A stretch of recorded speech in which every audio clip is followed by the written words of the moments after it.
Vis gaunu klausimų, tai kaip ten yra su ta banko sąskaita Gruzijoje. Ar tikrai taip gerai viskas, antstoliai nemato ir panašiai. Greičiausiai kažkuriuo metu jau pradės matyti. Nepaisant to, vis tiek yra verta turėti kitoje valstybėje banko sąskaitą, ypatingai kur yra apribota prieiga kitom valstybėm ir žinoma, ypatingai tada, kai į grynus žiūri labai paprastai. Ta prasme, čia nėra jokių problemų Lietuvoje, aš ir 5000 eurų noriu išsiimti arba įsidėti banką. Man jau kelia nemalonumus.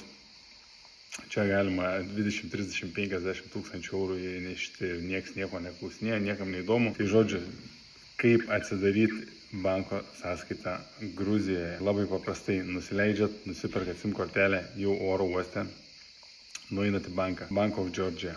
Geriausiai, lengviausiai duoda Bank of Georgia, parodot lietuvišką pasą, jokių problemų, parašot adresą tą, kur jūs apsistojat dabar, arba susirandat bet kokį adresą, nėra svarbu. Ir paprašot, kad banko kortelę išduotų dabar iš karto. Ant jos nebūna nei vardo, nei pavardės. Duoda tiesiog iš karto. Paprašykit, kad prijungtų appą, kad grįžus turėtumėt Lietuvoje prieigą. Ir duokit savo elektroninį paštą kaip 2 faktorių autentifikavimui.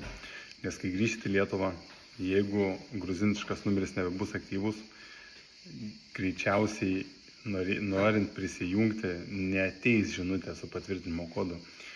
Bet kai paliekat savo elektroninį paštą, galite pasirinkti, kad žinutė ateitų į elektroninį paštą ir tada gaunat autentifikavimo kodą tiesiai į savo L paštą.